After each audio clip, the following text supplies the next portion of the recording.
চাওক, শিৱসাগৰ জিলাৰ ডিমৌৰ এটা অঞ্চলত দলবদ্ধ ধৰ্ষণৰ বলি হৈছিল ৰাষ্ট্ৰীয় পৰ্যায়ৰ এগৰাকী টাংচুডু খেলুৱৈ। নৱম শ্ৰেণী অধ্যয়নৰত এই ছাত্ৰীগৰাকী যোৱা শুক্ৰবাৰে অৰ্থাৎ 22 নৱেম্বৰ দিনাই এই ধৰ্ষণৰ বলি হৈছিল। কিন্তু তাৰ পাছত আজি 6টাকৈ দিন উকলি যোৱাৰ পিছতো আৰক্ষীয়ে ইতিমধ্যে এই পৰ্যন্ত গ্ৰেপ্তাৰ কৰিবলৈ সক্ষম হোৱা নাই 3 দুৰ্বৃত্তক। ইতিমধ্যে সেইগৰাকী ধৰ্ষিতা কিশোৰীয়ে দুগৰাকী 2 লম্পটৰ নাম উল্লেখ কৰিছে, সুনীল আৰু ভাইটি বুলি, আৰু আন এটা লম্পটৰ চিনাক্ত কৰিব নোৱাৰিলে। কিন্তু এজাহাৰ দাখিল কৰা হৈছে সেইদিনাই ডিমৌ থানাত। তাৰ পাছতো এই পৰ্যন্ত কিন্তু আৰক্ষীৰ ভূমিকা পুতৌজনক। আৰক্ষীয়ে এই পৰ্যন্ত তেওঁলোকক গ্ৰেপ্তাৰ কৰিবলৈ সক্ষম হোৱা নাই, তেওঁলোকৰ কোনো সুমুহূৰ্ত লাভ কৰিবলৈ সক্ষম হোৱা নাই। আজি শিৱসাগৰত কেইবাটাও দল সংগঠনে প্ৰতিবাদী কাৰ্যসূচী ৰূপায়ণ কৰিছে। অসম ছাত্ৰ যুৱ সন্মিলন, অনুষ্ঠিত জাতি ছাত্ৰ সন্থা, থলুৱা মুছলিম কল্যাণ পৰিষদকে ধৰি কেইবাটাও সংগঠনে এই মুহূৰ্তত শিৱসাগৰ নগৰৰ দৌলমুখ চাৰিআলি, এই দৌলমুখ চাৰিআলিত আহি প্ৰতিবাদী কাৰ্যসূচী ৰূপায়ণ কৰিছে। আমি তেওঁলোকৰ মন্তব্য জানিব চেষ্টা কৰিম যে আজি 6টা দিন উকলি গ'ল এই ঘটনা সংঘটিত হোৱা। 6টাকৈ দিনে কিন্তু আৰক্ষীয়ে এই পৰ্যন্ত চিনাক্ত কৰাৰ পাছতো গ্ৰেপ্তাৰ কৰিবলৈ সক্ষম হোৱা নাই। আৰক্ষী একেবাৰে নিশ্চুপ হৈ আছে। চাওক, যোৱা শুক্ৰবাৰে এগৰাকী নাবালিকাক দলবদ্ধ ধৰ্ষণ কৰা হ'ল, আৰু এই কাৰ্য 6 দিন হৈ যোৱাৰ পাছতো আজিলৈকে অসম চৰকাৰৰ ব্যাগুম আৰু স্মাৰ্ট আৰক্ষী বিভাগে কিন্তু সেই নৰপিশাচকেইটাক গ্ৰেপ্তাৰ কৰিবলৈ সক্ষম হোৱা নাই। গতিকে স্মাৰ্ট আৰক্ষীয়ে ব্যৰ্থতাৰ বিৰুদ্ধে আমি প্ৰতিবাদ কৰিছোঁ।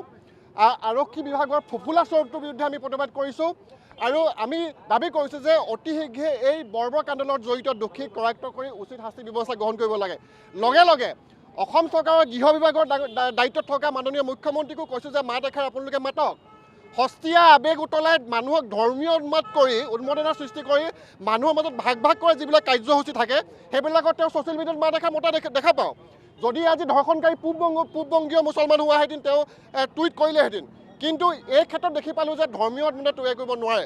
গতিকে তেওঁ এই ক্ষেত্ৰত একদম নীৰৱ ভূমিকা পালন কৰি আছে, আৰু অসমৰ জীয়ৰী বোৱাৰীক সুৰক্ষা দিয়াৰ ক্ষেত্ৰত এই চৰকাৰখনৰ সম্পূৰ্ণৰূপে ব্যৰ্থ হৈছে। গতিকে গৃহ বিভাগৰ দায়িত্বত থকা মুখ্যমন্ত্ৰীক অতি শীঘ্ৰে পদত্যাগ কৰিবলৈ আমি দাবী জনাইছোঁ। ধন্যবাদ জনাইছোঁ। অনুষ্ঠিত জাতি ছাত্ৰ সন্থা সাধাৰণ সম্পাদক আছে, কি ক'ব গোটেই বিষয়টো? 6টাকৈ দিন উকলি গৈছে। চাওক, স্মাৰ্ট আৰক্ষী বুলি কোৱা হৈছে।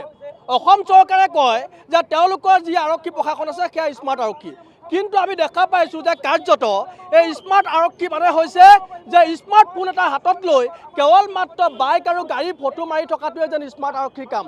কিন্তু ইয়াৰ পৰিৱৰ্তে অসমৰ যিসকল জীয়ৰী বোৱাৰী আছে তেওঁলোকক সুৰক্ষা প্ৰদানত ব্যৰ্থ হৈছে।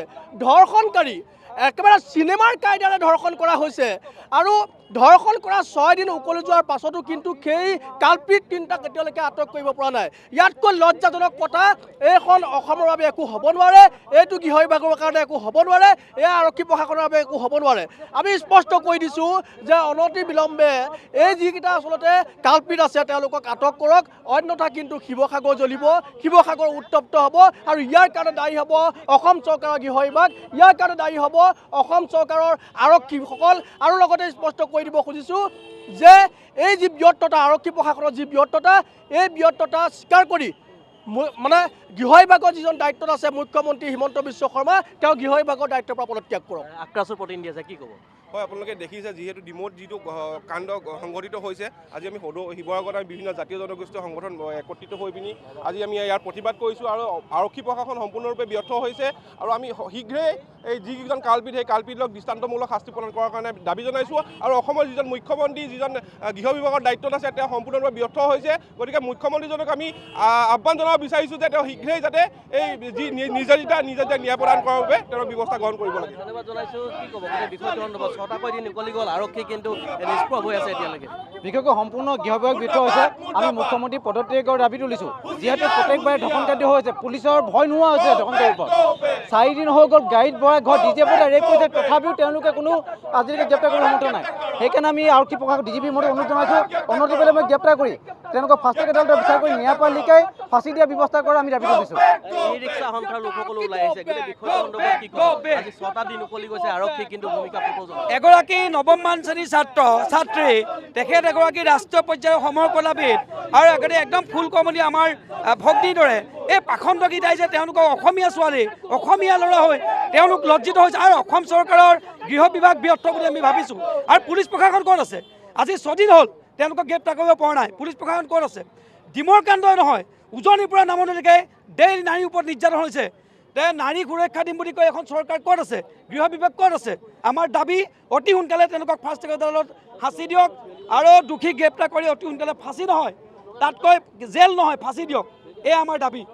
আছিল ই ৰিক্সা সন্থাৰ প্ৰতিনিধি। আমি দেখাইছোঁ এই মুহূৰ্তত দলমুখ চাৰিআলি এইসকল কেইবাটাও সংগঠনৰ প্ৰতিনিধি এইধৰণে ওলাই আহিছে আৰু এই যি নিৰ্যাতিতা যুৱতী, এই নিৰ্যাতিতা যুৱতীগৰাকীৰ ন্যায় বিচাৰি তেওঁলোকে ৰাজপথত থিয় হৈছে। শিৱসাগৰ আৰক্ষী অৰ্থাৎ ডিমৌ থানাত যি এজাহাৰ দাখিল কৰা হৈছিল, তাৰ পাছত 6টা দিন উকলি যোৱাৰ পিছতো এইগৰাকী নিৰ্যাতিতা দলবদ্ধ ধৰ্ষণৰ বলি হোৱা নৱম শ্ৰেণীৰ ছাত্ৰীয়ে এই পৰ্যন্ত ন্যায় পোৱা নাই। আৰু কালি দিনটোতো ডিমৌ যুৱ সমাজে ন্যায়ালয়ৰ সকলো খা খৰচ কৰিব বুলি তেওঁলোকে কথা দিছে, তেওঁলোক তেওঁৰ কাষত থিয় দিছে আৰু ৰাজপথত এই মুহূৰ্তত এই ধৰণে প্ৰতিবাদ সাব্যস্ত কৰিছে। সকলোৱে আশা কৰিছে আৰক্ষীয়ে এক উপযুক্ত পদক্ষেপ গ্ৰহণ কৰিব লাগে আৰু এই ঘটনাৰ সৈতে যি 3 কাল্পিতৰ নাম উল্লেখ হৈছে, ইতিমধ্যে 2জনক চিনাক্ত কৰা হৈছে, তেওঁলোকক অতি শীঘ্ৰে গ্ৰেপ্তাৰ কৰিব লাগে আৰু দৃষ্টান্তমূলক শাস্তি প্ৰদান কৰিব লাগে।